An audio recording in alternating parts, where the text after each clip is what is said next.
Hey, it's Robbie. Today I'm building a Lazy Susan made from a slab of walnut I actually got for free. It has quite a few issues with it, so I have to adapt and try some different techniques along the way. So first off, how did I get this board for free?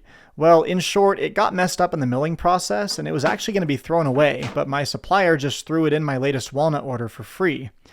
I'm currently building a dining table for me and my wife, and we wanted a Lazy Susan to sit on top of the table. This is going to have roughly the same design and edge profile as the table, so I figured it would be a good test run for that. The middle section of this board has a huge crack running across it, and I wanted to accentuate this in the design of the piece. I should be able to use the ends of the board in some future projects too.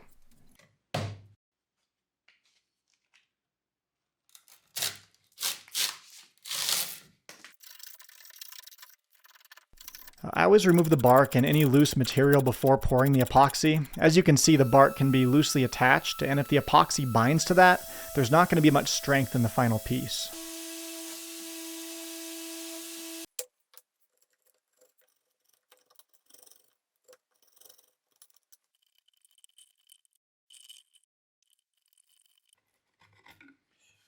By the way, I wonder why these are called Lazy Susans. I like to imagine there was once a wife named Susan who always complained about having to reach across the table for things, and her husband passive-aggressively designed this rotating tabletop and named it the Lazy Susan, and her name now forever lives in infamy. Anyway, here I'm just cutting the particle board for the form to pour the epoxy to fill the crack and those other voids in the wood.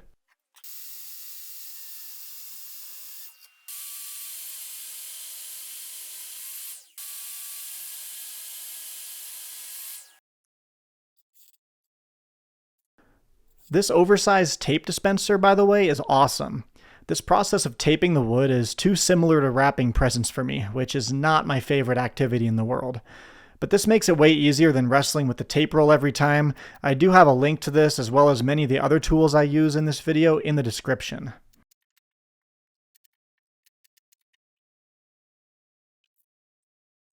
So I really try to be thorough here in sealing up this mold. It takes a long time to clean up a leak, but only a few extra minutes to really make sure everything's sealed up.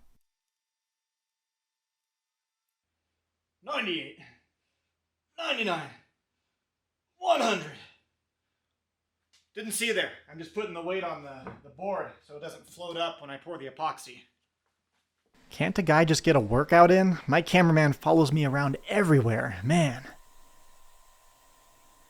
So I realized right before this pour that I didn't have any larger mixing buckets. I do, however, have a ton of these smaller ones. Instead of taking a trip to the store, I just decided to do 3 separate pours. And yes, I know I could have mixed 2 containers at the same time, but A, I don't trust my left hand, and B, where's the cinematography in that?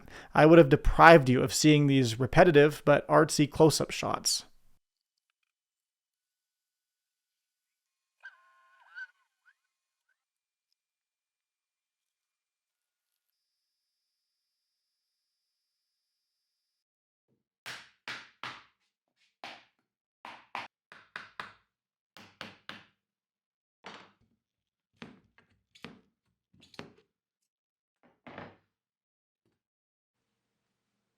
Isn't it beautiful? As I mentioned in the beginning of this video, this slab was pretty messed up in places. One corner was super warped, and I knew it was going to take a lot of planing to get this thing flat. So I made this router sled from CNC rails, and it's seriously awesome. Anything wider than 15 inches won't fit in my planer, so this allows me to flatten projects like this, as well as larger dining tables, and it all comes apart and barely takes up any space. So here you'll see me hooking up dust collection, and well, you'll see how that works out for me later on in the video.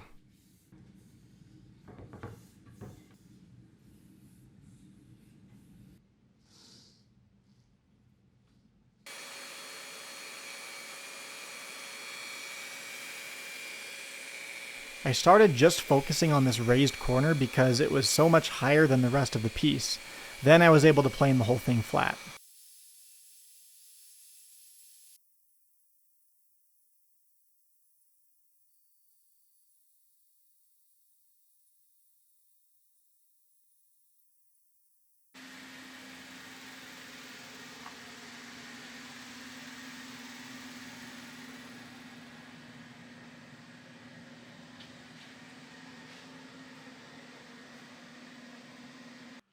So I don't know if the dust collection worked at all. That was insanely dusty, but let me show you this thing. You can't even tell on the camera because of the lighting. Oh man, there's some beautiful figuring here. This crack turned out so good. Yeah, I'm excited for how this is going to turn out. So we're going to flip it over and plane the other side now.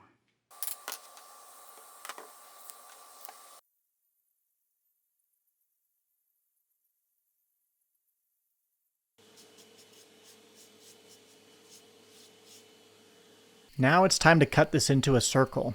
I'm just finding the center here so I can use that to position my circle cutting jig. By the way, this thing works amazing. I made this jig to cut up to a 5-foot diameter circle, and it can also be used for small things like this. I will say I believe woodworking noises all fall on a hierarchy, and the sound of a spiral router bit cutting through wood is on the complete bottom. I'm glad the next clip exists to balance this out.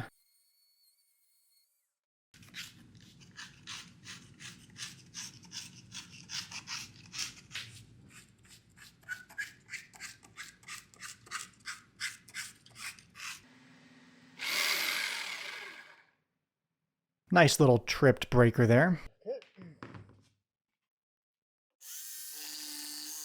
If I'm confident about one thing in my woodworking, it's my skill with the jigsaw. While a cut like this has the potential to cause me a ton of extra work if I cut into the piece at all, I felt pretty good about this.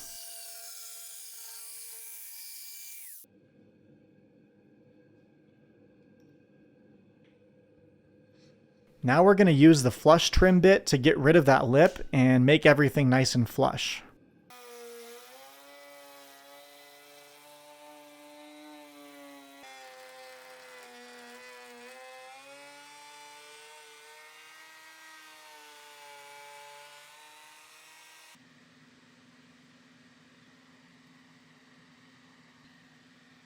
This is the same edge profile that I'll be putting on the dining table, which, by the way, is turning out to be a very interesting build. If you haven't already subscribed, I highly recommend it because then YouTube will notify you when that video is uploaded and you'll get to see this Lazy Susan in action on top of that table.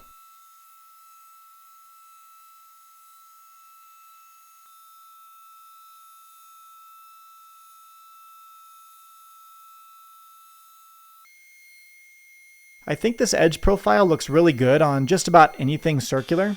The large chamfer on the bottom is a nice contrast to the roundness of the piece, and the super small roundover on the top gives it a finished look while most of your attention is still drawn to that chamfer.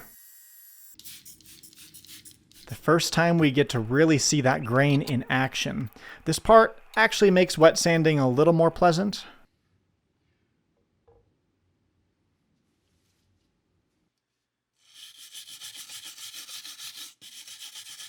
Before we get to that final sand, I'm just filling a few small voids, which is always a really satisfying thing to do. This knot filler system is made by Raingate. I'm not sponsored by them or anything, but it's just an incredible product.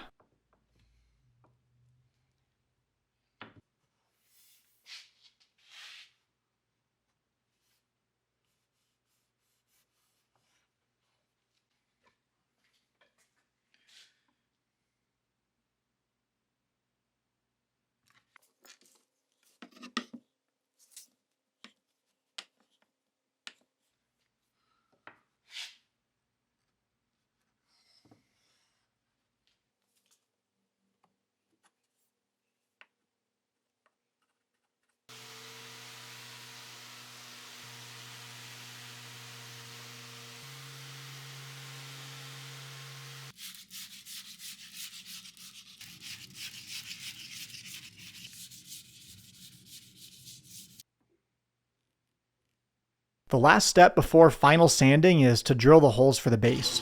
I triple checked that my drill press was set to the correct depth, so I didn't drill through the other side.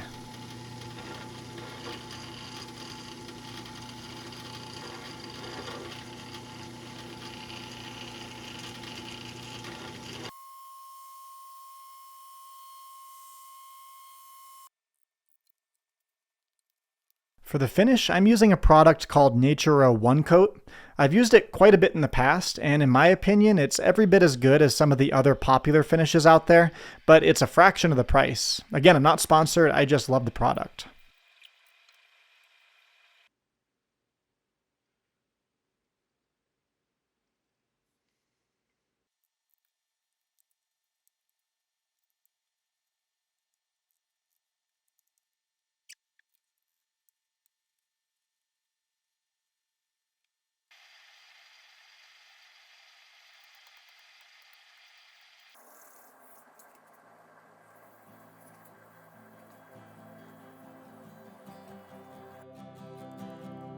All we have to do now is attach the base and get some buttery shots to show how this thing turned out.